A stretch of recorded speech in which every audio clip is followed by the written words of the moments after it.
Good afternoon. Welcome to the New Ulm Library Board meeting. I'm Ruth Ann Webster, President. We have a quorum. It is 4 p.m. on Thursday, May 12th, 2022. And the first item on our to-do list is to approve the agenda. Can I have a motion to approve the agenda? So move. Do I have a second? I'll second. Any discussion? All in favor signify by saying aye. Aye. Opposed, same sign. We have an agenda. And now we have 3 sets of minutes to approve. And we've all gotten these in our packet.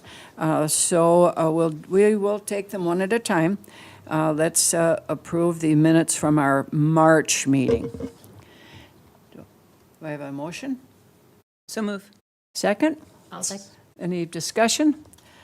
All in favor signify by saying aye. Aye. Opposed, same sign. And then we'll have the approval of the April 14th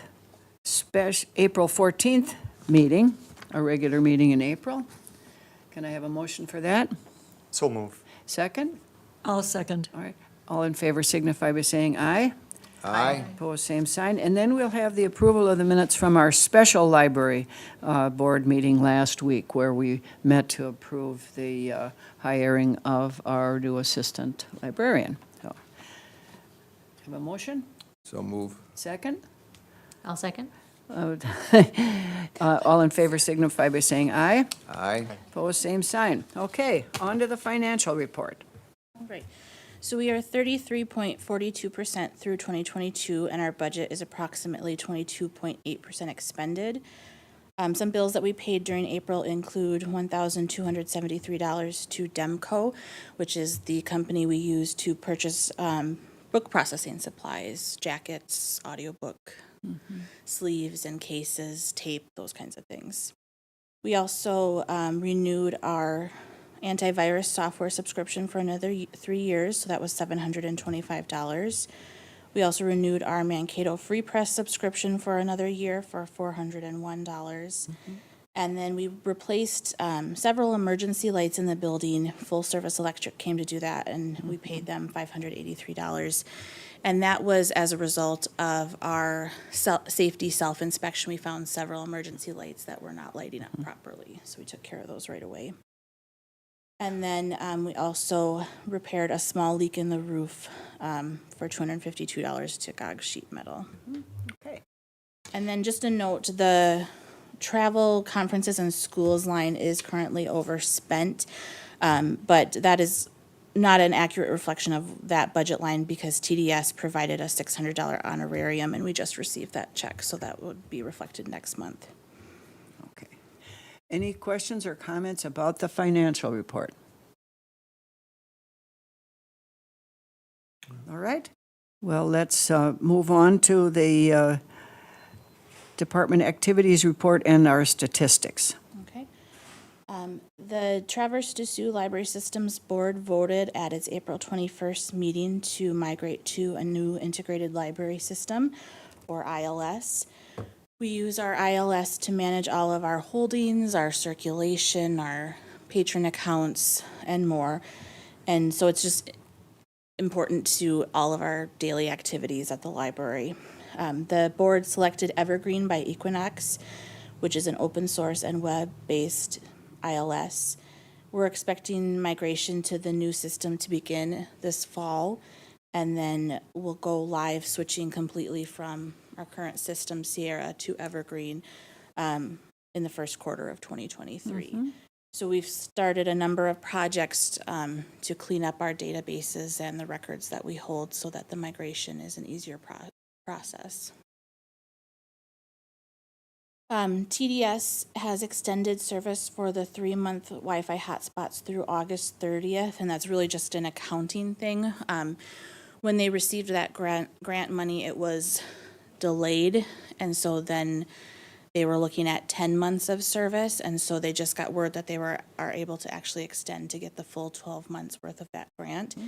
So that'll be extended to August 31st of this year. TDS is looking at applying for additional grant funding for that. In fact, they actually have applied for it, but they're just not sure if they'll be awarded that grant money because it's more competitive. More people know about the funding at this point. So they're expecting that it'll take a couple months until they know about that. So we're kind of in a holding pattern right now with the Wi-Fi hotspots. At our last meeting, I believe it was Carl asked me to reach out to TDS and see what they were paying for their monthly hotspots. And so they have a mobile unlimited plan through Verizon, which is what the library also has, and they pay $40 a month. And right now we're paying $40 a month per hotspot, and right now we're paying $34.99. I couldn't account for the difference in that price unless it was maybe something we were grandfathered into a lower price point. But both of those are unlimited, but Verizon does reserve the right to slow down or throttle the connection after a 25 gigabyte threshold is reached, but they usually only do it if there's a lot of traffic on the network. So we're really not seeing much of a slowdown or having complaints about patrons for that. And Seth is the automation librarian at TDS. He said that a lot of times when he sees the data, those hotspots are going to 100 or 200 gigabytes per month. So Verizon is really giving us some leeway with how much data is being used. So I am, at this point, I think I'll wait to bring the hotspot question back to the library board until I know more about what TDS's funding will look like for those. Any comments or questions or discussion on those items? April, how many TDS hotspots is assigned to our library? We had, I think, 20 to start, but it took a long time to get word out about them. So a lot of hotspots moved back and forth between libraries because we were really trying to get them out to be used where the demand was. So now there's not as much holding of the hotspots to the library where they were originally assigned. We're just sending them where the holds are for them within the system because there's such high demand. I was looking at the hotspots yesterday, and right now I think there's about 8 holds for the TDS long-term hotspots, but there's 560, 580 hotspots throughout the region. Are all of our shorter-term hotspots in current use as well? Yes, when I looked yesterday, they were. Okay. Yeah, a lot of time we have patrons who will request the short-term hotspot to hold them over until their long-term hotspot hold comes in. Okay. I have a question. Anything else? I have a question regarding the migration from Sierra to Evergreen. Have there been other places that have done that transition and any feedback provided? Yes, when we were going through the bid process, we talked to several libraries who use Evergreen and that was one of the questions we asked was about their migration, and they said that, there was some little cleanup things that they had to do as they moved to make sure that things worked, but it was, as far as the migration and dealing with Equinox as a company, it was really smooth. Nice. Yeah. Good. So very positive feedback. Great. Good. Thank you for that. I do have a couple more updates in the librarians report Okay. I can share. The Friends of the Library met on April 13th. They voted to make several donations to the library, which are reflected in the donations action item that we'll look at later on. And they also discussed their annual book sale and they're considering holding it this fall. They haven't been able to for the last 2 years. And then we did have several members who volunteered to join the Friends board as directors at large, and they'd like to revisit the question of electing officers later in the year. Catherine, our youth services librarian, attended the Funtastic Family Fair hosted by ECFE at the Civic Center on Saturday, April 23rd, and there were 275 visitors at that event. It was a great way for us to get some exposure to the community, and she created a flower and sun craft for kids to make, or they could take them home.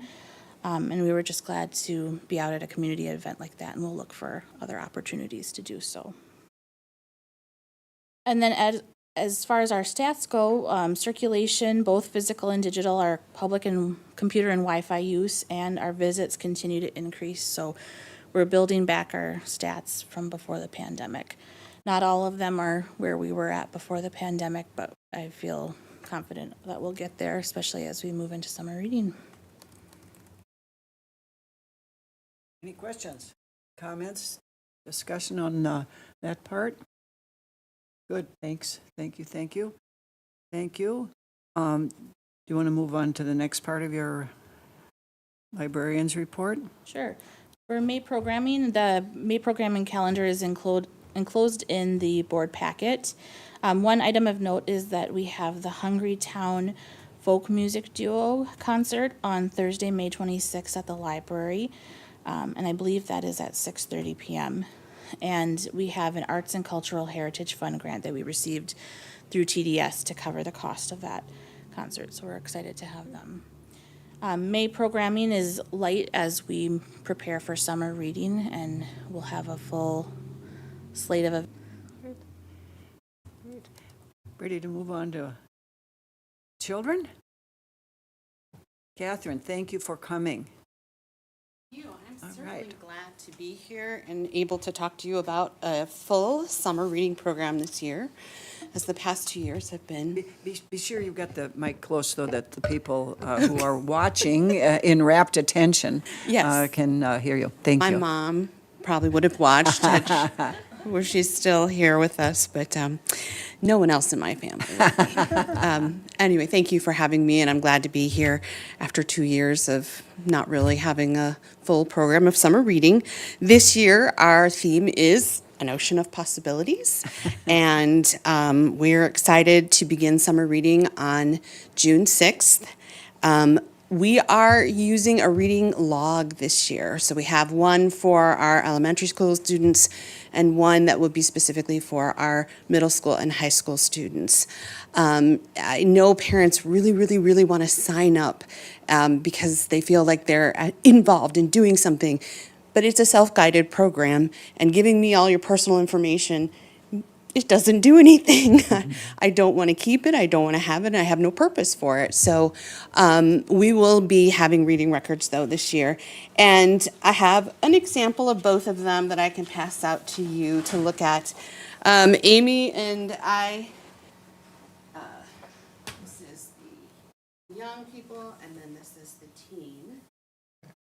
Amy and I tried extremely hard to come up with something that was really easy to do. So there's actually dates on the elementary school's reading log. So you start on the 6th, and every day you can color in another circle of the submarine window, and it has the date underneath. You have the choice of reading every day or just 6 days of the week. The elementary school kids will be asked to read and under. So you can be a little one and still do summer reading club. But they're asked to read at least 20 minutes a day. That's the magic number that research has said to be proven to actually continue on a level of reading and excel a little higher in reading if you practice 20 minutes a day. So that's what the kids do in school, and that's what we're going to ask them to do during the summertime. The high schoolers, middle schoolers, of course, they can read a little bit longer, so we're going to require them to do a half hour a day. They still have the option of doing 6 or 7 days a week as long as they cross off their calendar days. You'll note that the calendar for the upper grades has a couple programs that are available for them to do because we're doing in-house programming this year, which is very exciting. You can pick your reading log up on the 31st of this month. So May 31st, we'll start passing those out. Kids can start on the 6th. The program runs through July 31st is the last day. It happens to be a Saturday, so it's the perfect day to end the summer reading program. And then August 1st through August 8th, we'll have people come into the library with their reading records and turn them in, and they will get a free book that the friends have provided for us. They will get a super cool tattoo. They will get a ticket for a grand prize drawing. And, there's one more thing they're going to get, and it's always escaping me. a vote. A vote, thank you. They are going to vote. We are doing our circulation count, so we do a community circulation count. And we want people to come in and check out books over the course of the summer, so we encourage them to come in and do just that and help the kids get to a particular level. This summer, we are doing 25,000 checkouts in 8 weeks. We did it last year, so we can do it again this year. And once that happens, then the kids vote particularly on what they would like us to purchase for them to play with in the library. So one of the things we purchased in 2002 was a set of magnetic blocks that we just recently brought out for the kids to play with, and they are thrilled to have that available to play with. And we bought some solar robots, which we used at one of our Wacky Wonder programs, which was exciting for the kids, and we learned quite a bit about building robots. Didn't go as we wanted, but it was a learning experience for us, so that was cool. And so we'll have 2 choices for them to choose from in 3 different age groups. So anyone who is pre-kindergarten will have the option of 2 different choices. The kids who are kindergarten through 5th grade will have a choice, and then the middle schoolers and high schoolers will have a choice of a gizmo or a gadget to hang out and play with in the library. We have registered program that we're going to do. So I have a program for every age group that involves some type of craft or STEM activity for the very little kids that are outside of school. So pre-kindergartens, we have a special Friday story time that we do, and that has a craft attached to it, so there'll be something for them to come and use the tools in the toolbox and participate in that way. We have a creative kids program, which is exciting because the kindergartners and the first graders haven't really had an opportunity to get together and do STEM activities with me yet, but we're going to be doing that twice in June and twice in July. And that's for kindergartners and first graders. The Wacky Wonders program has been going on quite a while now, and those are kids 2nd through 5th graders. And this year we are introducing our Teen Tuesdays, and the teens will come in and be able to do similar events, only, up a little higher level for them to be able to do with us. So I'm very excited about those programs. We have non-registered programs. We have a couple of pirates that are going to come hang out at the library and visit with us. So on Thursday, June 23rd, be a Buccaneer, new word for all of us. We have a pirate coming to teach us how to be a Buccaneer at 3:30 in the meeting room, and that is open to all ages, although there are kids who, they're too old. So we understand that. Never too old to be a buccaneer. I didn't think so either, but Wednesday, July 13th, we'll have Treasure Beyond Measure. Another pirate's going to come and teach us what the greatest treasure on earth might be. Probably not his father's gold, but he's not sure. So he'll teach us what that is. We get to have Scott Kudelka from the DNR back again, which is exciting because he hasn't been in libraries for 2 years. And he's going to come and teach us what lives in the river. Oh, wonderful. Which mysterious, and yet it's just microinvertebrates. So lots of fun. We're going to have Friday movies. So every other Friday in June and July, we'll be showing a movie at 2 o'clock. You can come in, settle down on the carpet, have some popcorn, drink some water, and hang out in the air conditioning for a little while. Watch a favorite undersea movie with us. And that'll happen in the children's room unless we have more people than we can handle. And we'll move it downstairs into the meeting room. Story times are going to start on the 6th, so we do story time Monday morning at 10:30, and then we do a pajama party on Wednesday evening, which has been really well attended, except of course for last night when nobody came out, and we actually went and sat in the basement for a little while, which was fun. I'm not serious; that wasn't fun at all. But that'll be fun. We have ton of crafts we'd like to do. We've got our scavenger hunt in-house again this year, so kids will be able to come in and hang out and do a craft in the library. They'll be able to do the scavenger hunt, and that's it. I'm really looking forward to it. I have missed having the kids in all summer long. It was such a joy to put the toys out and Hear two children fight over them. Their dad was like, no, no, no. And I was sitting at the desk going, let him go, let him go. I haven't heard this in so long.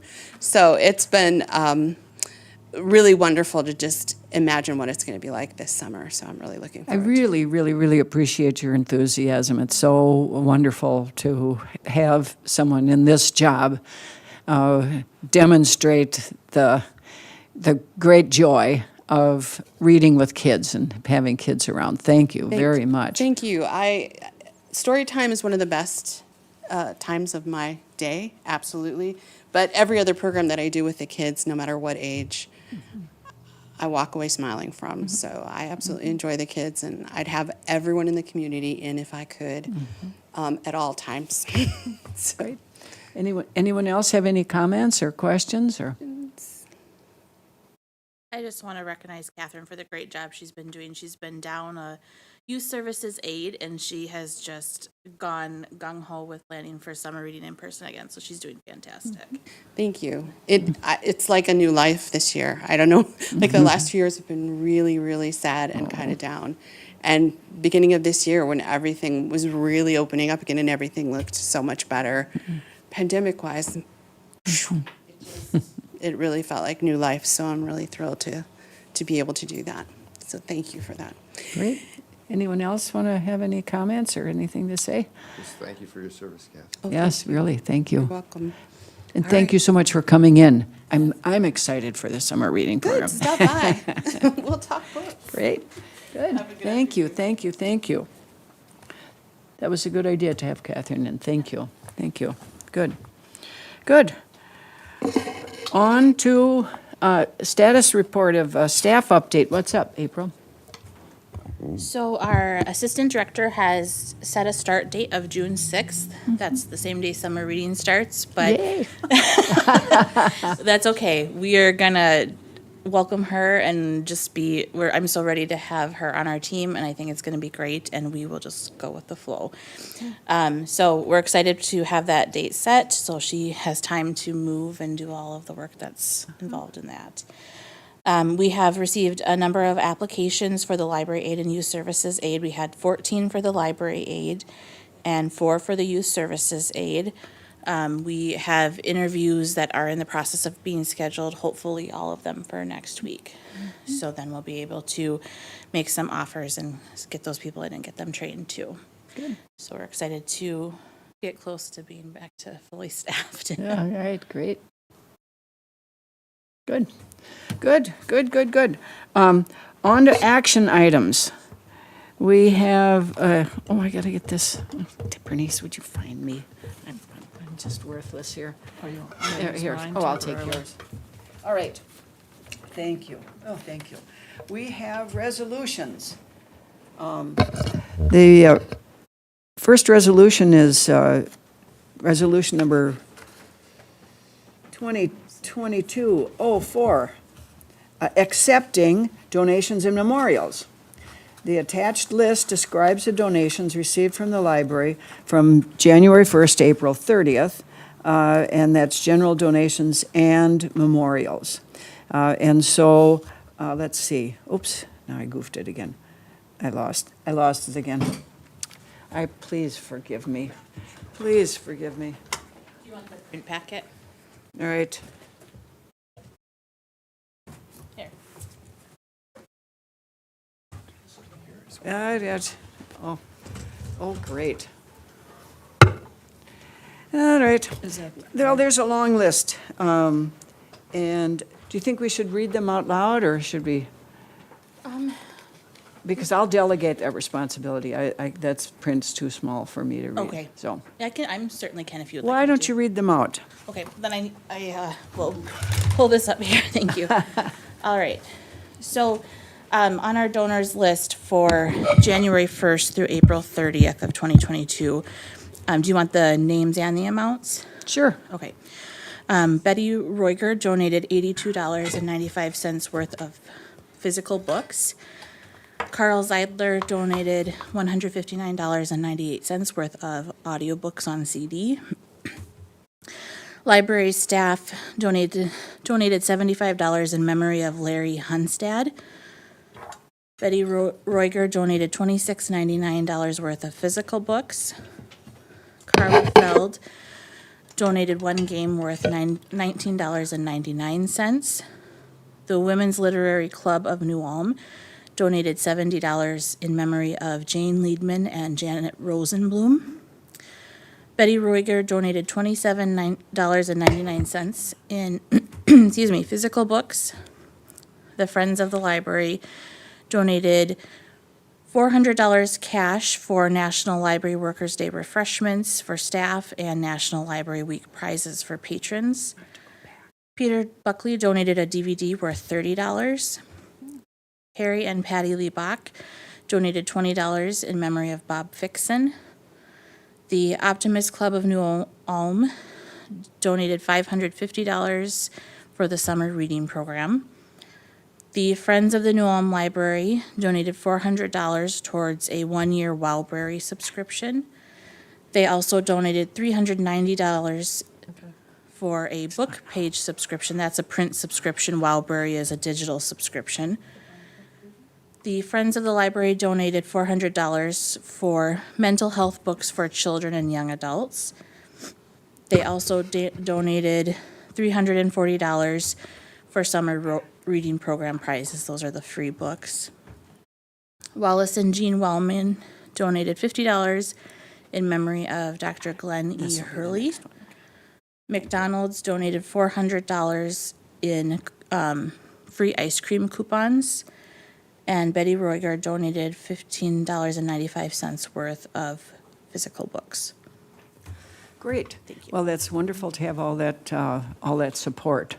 And so I will accept a motion to accept the donations, to pass the resolution and accept all those donations. Thank you for reading those, Ava. Also move. Do I have a second? I'll second. All right, any discussion or comments? Again, like I said, it's wonderful to have that kind of support. So let's call the roll. Sarah Berger, Yes. Gabby Budinsky, yes. Dustin Sauter, Yes. Bernice Schmitz, Yes. Ruth Ann Webster. Yes. Carl Zeidler. Yes. All right, now we have Resolution 2022, number 5, accepting the Arts and Cultural Heritage Fund grant for programs.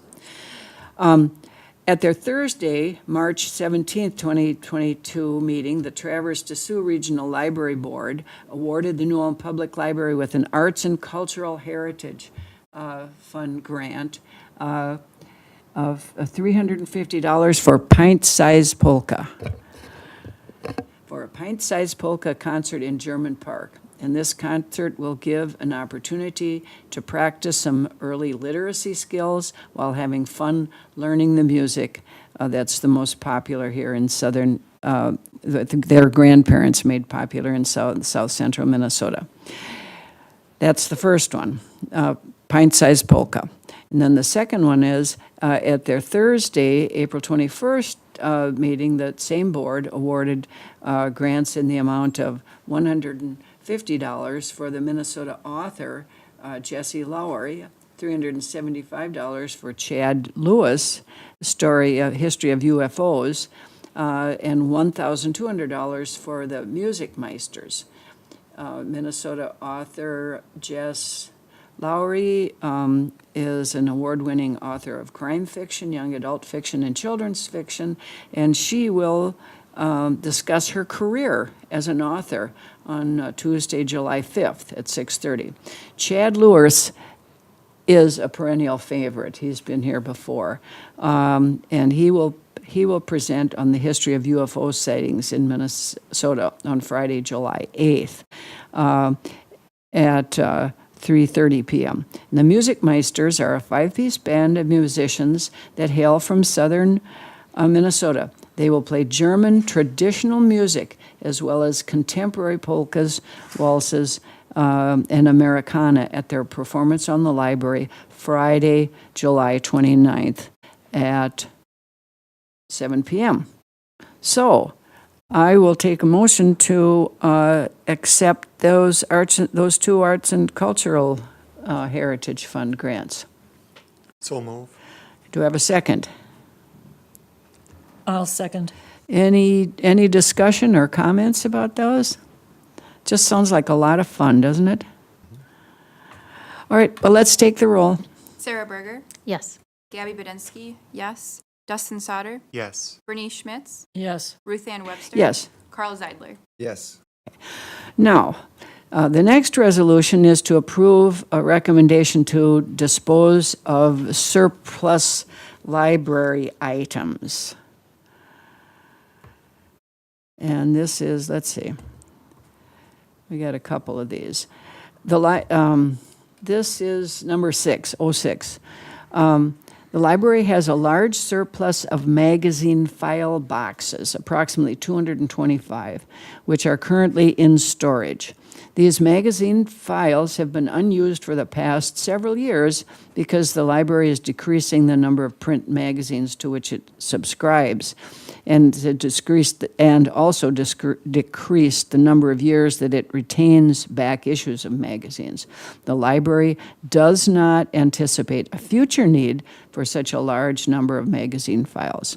A photo of these files is attached, and these items will be first offered to other city departments before being sold.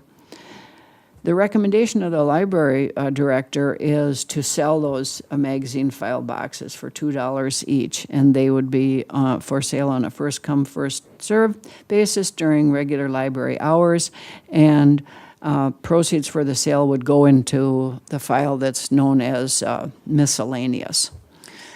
Any questions or comments? Anybody need a magazine file or 20? They'll be useful. And I'm sure they'll be useful for somebody, keeping things sorted and separate. Can I have a motion accepting the recommendation to dispose of those surplus items? Also move. Do I have a second? I'll second. Any further discussion? If not, take the roll. Thank you so much. Sarah Berger, Yes. Gabby Badensky, yes. Dustin Sauter, Yes. Bernice Schmitz, Yes. Ruth Ann Webster. Yes. Carl Zeidler. Yes. All right, now moving on to our next resolution, which is 8. Did I miss one? 7 was the assistant library director. Oh, and we did that. Yeah, but Yeah. two of these are old. Got it. I got it. They were got it. Thank you so much. All right. This is resolution number 2022-08. This is a recommendation to dispose of technology items. The library is assessing technology and other items that long have been unused and are located in storage. These items are old, outdated, dilapidated, broken, unneeded, and/or incompatible with the library's current technologies. As these items accumulate over time, storage space fills up and becomes congested, and none of these items have residual value to the library. And these are the items that the library director is recommending be designated as surplus and recycled through the recycling program. An HP Elite book 745 G7 laptop, HP Elite Book 840 G4 laptop, there's 2 of those, HP 2013 Ultra Slim docking station, 2 of those, Microsoft 256 GB Surface tablet, WD My Passport 4 TB portable hard drive, Verizon MiFi 8800L Wi-Fi hotspot, 3M mobile projector, MP225A, Epson Perfection V700 photo scanner, Sony TCFX170 stereo cassette deck. There you go. These will be recycled, right? Yes, through the city's technology. Through the city technology. All right. All right. Do I have a motion to accept this resolution? So move. Do I have a second? Second. All right. Motion and a second. Any further discussion? All right, and we can take the roll. Sarah Berger, Yes. Gabby Badensky, yes. Dustin Sauter, Yes. Bernice Schmitz, Yes. Ruth Ann Webster. Yes. Carl Zeidler. Yes. All right, passed. One more. This is to approve the sale of USB flash drives and sale of flash drives and approve the libraries and fees schedule. Did I have that right? A revision to it. to Oh, a accommodate- revision, okay, all right. All right, this is Resolution 2022-09, and the library director recommends that the library board approve the sale of the USB flash drives to the public for $3 each. Library patrons often request a way to save their word processing photos, microfilm research, and 3D print files. And selling those USB flash drives will provide patrons and staff with another way to accomplish this beyond emailing files. Okay, so I apologize for not understanding this. I got lost in the surplus. You're saying buy these and make them available, like coffee or something? Yes. Yeah, got it. I apologize for not understanding that. Flash drives with sufficient storage are available in bulk for a cost of $3 each or less to the library. And so it's essentially selling them more or less for cost. Now, the City of New Ulm annually revises its schedule of fees, and as a part of this, the library is required to update its fees and fines schedule. This is normally done in the fall, but the library director proposes that we just attach the modified schedule of fees and fines, which reflects the addition of those flash drives to the library's items for sale, and then the schedule will be examined in the fall again and brought to the library board for a review of all items. But in the meantime, you can start selling these flash drives to people. Right. Do I have that right? Good, good. Anyone else have any questions or comments?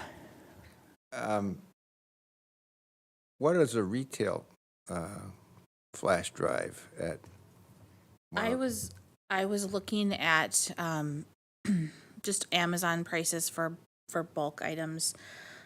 And it depends on the size you buy and how many of that size that you buy. Prices for a 1 gigabyte flash drive were discounted to $2 each. So it kind of depends on which size you buy and how many you want to get. But right now, they could be as inexpensive as $2 each to the library. But that was a marked down price, so I'm not sure how long that price stays marked down. Do you have any estimate on how many you'll start out with purchasing? To start, I think I would start with 50. Got it. Yeah, I'm not expecting them to sell crazily fast. Right now we sell earbuds for patrons if they need them for the public computers, and those are $1 a piece, basically what we're paying for them. And it takes us a couple years to go through the bag of 100 that we have. It's possible that we could sell more flash drives if 3D printing really picks up, because that would be one of the ways that we could use them. Good question, thanks. I assume these don't wear out or get stale. They don't have a freshness date or anything like that. No, I know that. I mean, just like any technology that can become obsolete, Sure, but Sure, yeah. but it's not a huge investment. No, all right. Any other questions or comments? We will now be selling flash drives if someone makes a motion that we do this. So move.